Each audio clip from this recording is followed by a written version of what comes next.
Pakudanana, chiri kunyudza vanhu vakawanda inyaya yekuti murudo munhu anopritenda, anoviga unhu hwake hwakaipa, okuratidza saidhi rakanaka rauri kuda kuona iwewe, zvekuti unhu hwake chaihwo chaihwo kakawanda kacho unozohuona yava too late, matoroorana. Saka ndinoda kukubatsira kuti ungagona sei kuona rimwe saidhi reuipi hwemunhu wauri kudanana naye. Ndozviziva kuti kana uchidanana nemunhu, munhu anoedza nepaanogona napo kuti avige unhu hwake hwakaipa kuti usaona kuipa kwake. Asi pane chinhu chinogona kukubatsira kuti ukurumidze kuona zvinhu izvozvo. Kana uchida kuona uipi hwemunhu wako, usanyanya kutarisa iye wacho kana kuti unhu hwake, asi tarisa shamwari dzake. Hazvigone kuti mukomana wako iwewe atambe neshamwari dzine mbiri yekurara nevasikana nevakadzi vevanhu, iye wacho asingaitewo izvozvo.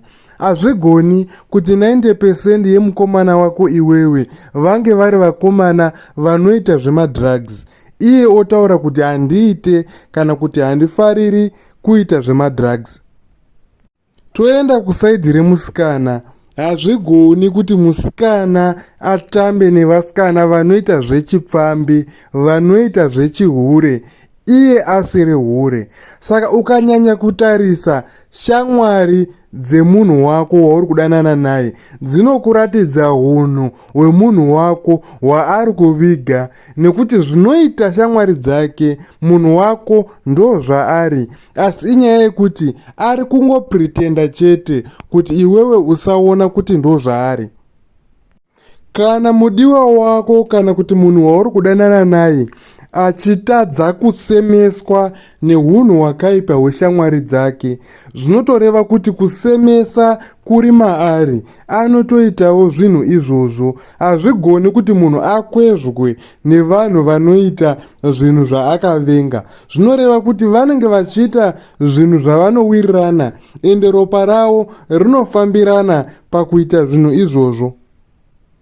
Saka kana mudiwa wako achinyanya kugona kupritenda stereki, chimbonyanya kufokesa pashamwari dzake, uone kuti dzinoita nezvei, dzinokubatsira kuziva unhu hwemunhu wauri kudanana naye.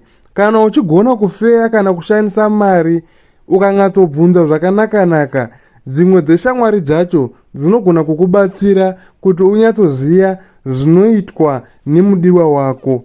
Ende kana kuri kusaidhi remusikana, chimbotuka shamwari dzake kuti muri mahure, muri pfambi, inini musikana wangu ndiye chete mutsvene, unzwe zvavanotaura. Uvatuke kuti muri mahure munopfurwa nebhebhi rangu rinoita zvakarongeka, uzonzwa zvinoitika. Saka ukamboedza kufokasa pashamwari dzake, ndovimba unogona kubatsirika, ende unogona kuzoona kana kuti kuziva zvimwe zvinhu zvawanga usingazive nezvemunhu wako wauri kudanana naye.